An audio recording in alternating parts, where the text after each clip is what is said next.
Our next guest, whose story embodies resilience, redemption, and the transformative power of forgiveness. Dr. Fred Rouse takes us on an emotional journey through decades of family turmoil, estrangement, and ultimately a path to understanding. My name is Dr. Fred Rouse, and this is my story. I was inspired to write this chapter in Rise Up because life is not easy for a lot of folks. And life got rather interesting for me rather quickly. And at this point in my life, I'm retired. I run a small program, basically middle-class folks, how they can retire when they really weren't 100% ready for it, and most people aren't. And we show them how they can retire in the next 3 to 5 years, starting with as little as $5,000 in a trading account, which is something that they never heard of before. Most of them at least have $5,000 in savings, and they know they can't retire. So that's what I do. And that was the premise of writing the chapter of the book, my journey to get to that point. When I was a kid in South Philadelphia, me and my dad were not particularly close. Couldn't understand why. Mom's a little guinea kid from South Philadelphia, Italian, and on the Italian side, you always have Sunday dinners. The entire family gets together for Sunday dinner. And being Italian, you're always touchy-feely. Well, my dad was from the German side of things, and they didn't do that stuff. And I never really connected with him when I was a kid. I actually ran away from home at 17 and went and joined the service. And a lot of people have that same situation, and that they go through life and things happen along the way. Some of them are really concerned with the feelings back and forth. As age comes on to you, you develop a different perspective on things. And when you do, you find out what things are important, things you can change, things you can't change. And for what I do for my middle-class folks, again, I don't work with trust fund babies. My dad was a carpet layer from South Philadelphia. He had 4 kids in a 2-bedroom house. I didn't come from money. I didn't know people could buy those things. I didn't know I was poor until after I left the city. And that changed over a period of time. And again, most of my students that I have right now are in the same situation. They grew up, they did everything right, and then come retirement time, they're looking around, it's, God, I can't retire. I'm gonna be working until I die. And so I show them a way that they can get control of their life, and it works out well for them. Being an Italian person, and again, I was raised Italian, I'm half German, half Italian, but being from South Philadelphia, you're raised Italian, and you take care of your family. I was the firstborn male, and in an Italian family, that's like the God routine. And you take care of mom. That's what you always take care of mom. And I didn't think anything about it. And she got divorced from my dad, got remarried. She raised her granddaughter, basically in the house. And at some point in time, they were running out of money. They couldn't afford to live there anymore. I was basically writing checks to her, monthly checks, 8, 10, 12 years or so. And eventually, being Italian, being a mom, you're proud, you don't want to take charity, and that wasn't going to happen.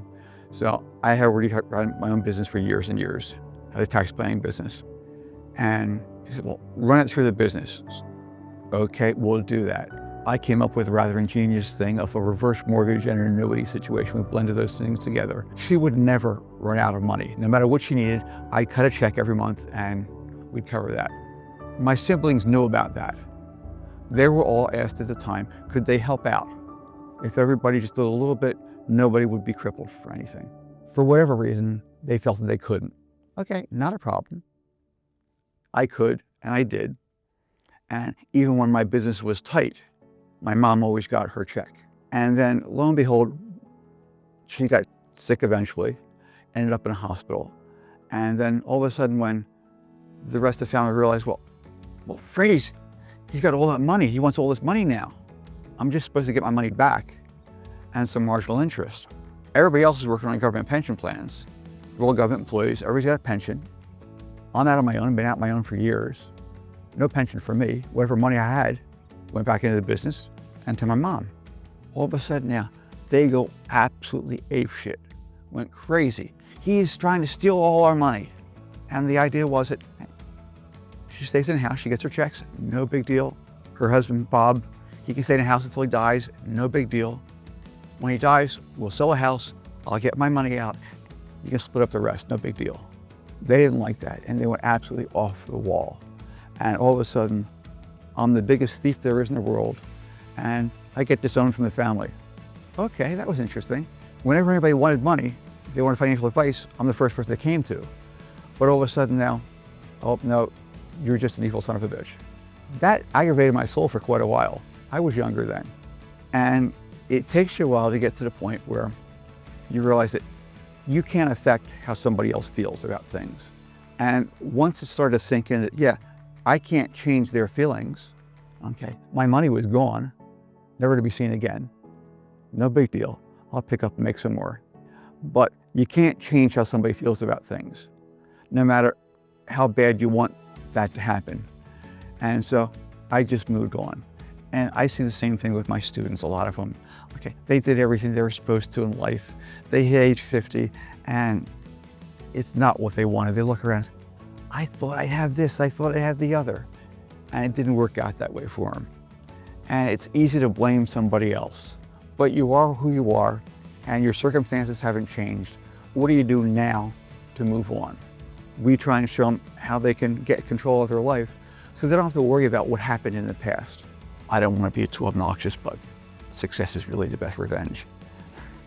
And when I show people that we're making $50,000, $80,000 a year, how to make $250,000 a year in less than 20 minutes a day after working hours with no people, all of a sudden life changes for them and they're not too concerned with what the family thought because they're sitting okay now. They're making more in retirement than they were doing when they were working full time.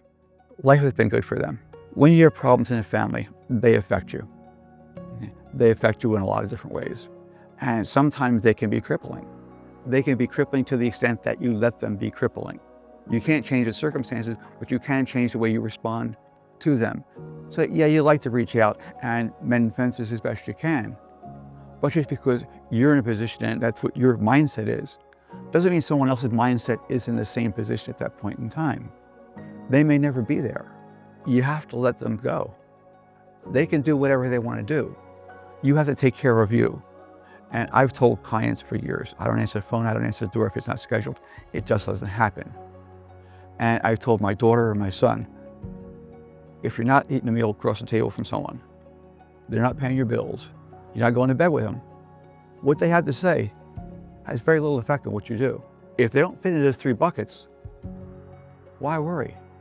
I'd like to help somebody along the way, but if they don't want my help, that's okay. If they don't want your help, get over it. You can't fix the world. Fix your little section and fix your little bubble, and life is pretty good. What happens a lot in what I do, I attract people that are 50 and older, for all intents and purposes. I'm more than 50 right now, by a lot. And mindset changes over a period of time. When you're 20, you wanted excitement and be surrounded by everybody in the world. When you're 30, you're trying to collect things and your circle's starting to get smaller and you get aggravated at work more, providing for the family. Okay? By the time you hit age 50, you look around and say, you changed jobs a dozen times already. This is not what you wanted. By the time you hit age 60, you're in a full-blown panic. And you don't want to be doing what you're doing until you're age 80 and 70 and 80 plus, okay, because it's just not what you want to do. It's not what you envision for life. People think at some point in time, I'm lost. You can't do anything for me. It's too late for me. It's really not too late. I got one of my students, 84-year-old retired civil engineer, 84 years old. I let him in my program. My program is by appointment only. Okay, it's only scheduled. Okay, by application only. Nobody gets in until I talk to him. And this guy's 84 years old. And he says, I've traded before and I've got your program now. I've never seen this stuff before. I didn't know you could do this. He's 84. He just referred his son, who is 60. And I talked to his son a couple of weeks ago. I let him in the program because his son's got some problems too. Again, age 60, you're not ready. Age 84, he had some money, but it wasn't going to be enough for him. So it's not really too late for you, as long as you get the right advice and you're moving in the right direction. The problem is, especially in today's world, it's full of crazies. Now, when you're 20, you don't know somebody's a crazy until you spend some time with them. By the time you hit age 50, you can spot you're a crazy. Not a problem, you can do whatever you want. Just do it over there. You're not coming into my little circle. And my little circle is my space. And I maintain my space really, really tightly. And that's why I run a small program. I don't let the masses in. But it's not too late for a lot of folks, it really isn't. Dr. Fred's story reminds us that even in the most fractured relationships, there is room for healing. His story reminds us that life is fragile, relationships are complex, and sometimes the greatest healing comes from taking the first step toward reconciliation. Fred's ability to find peace, even amidst heartbreaking conflict, is a powerful lesson for all of us.